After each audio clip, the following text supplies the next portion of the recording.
অন্নপ্রাশন বাড়ির ফুল ব্লগ তো অলরেডি শেয়ার করে দিয়েছি, যেটা তোমরা দেখেও নিয়েছো। আজ চলো দেখা যাক খাওয়াতে বা মেনুতে কী ছিল। প্রথমে ছিল ফিশ ফিঙ্গার আর কাসুন্দি, তার সাথে ছিল সাদা ভাত আর শুক্তো। আর শীতকালের এত সবজি দিয়ে শুক্তো খেতে কিন্তু দারুণ লাগে।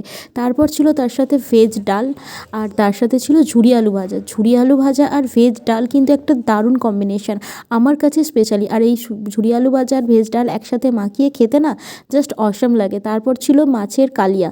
এটা রুই মাছ না কাতলা মাছ আমি জানি না, তবে আমি রুই মাছ ভেবে খেয়েছি, কাতলা হলে খেতাম না। মাছটা কিন্তু খুবই ফ্রেশ ছিল, কিন্তু আমি কাতলা খাই না, তো সেজন্য এখন হয়তো আফসোস হচ্ছে। তারপর ছিল চিকেন কষা, চিকেন মশালা ছিল এটা মেবি। তারপর আমি একটু হাড় পিস দেখে নিয়েছিলাম, কারণ সলিড মাংস একদমই খেতে ভালো লাগে না। তার সাথে ছিল ঝুরি আলু ভাজাটা আমি একটু বেশি করে মিক্স করে খেয়েছিলাম, খেতে কিন্তু দারুণ লাগছিল। তারপর ছিল চাটনি, এটা বোধহয় আনারসের চাটনি আর চিকেন একসাথে আমার মিক্সড হয়ে যাচ্ছে। আর তার সাথে চাটনি পাঁপড় তো ছিলই, চাটনি পাঁপড় খাচ্ছি আর ওদিকে চিকেনও খাচ্ছি। আর তার সাথে পায়েস, রসগোল্লা এগুলো ছিলই, কিন্তু পায়েস আর রসগোল্লা আমি একদমই খাই না, তাই জন্য ওটা একদমই স্কিপ করে দিলাম।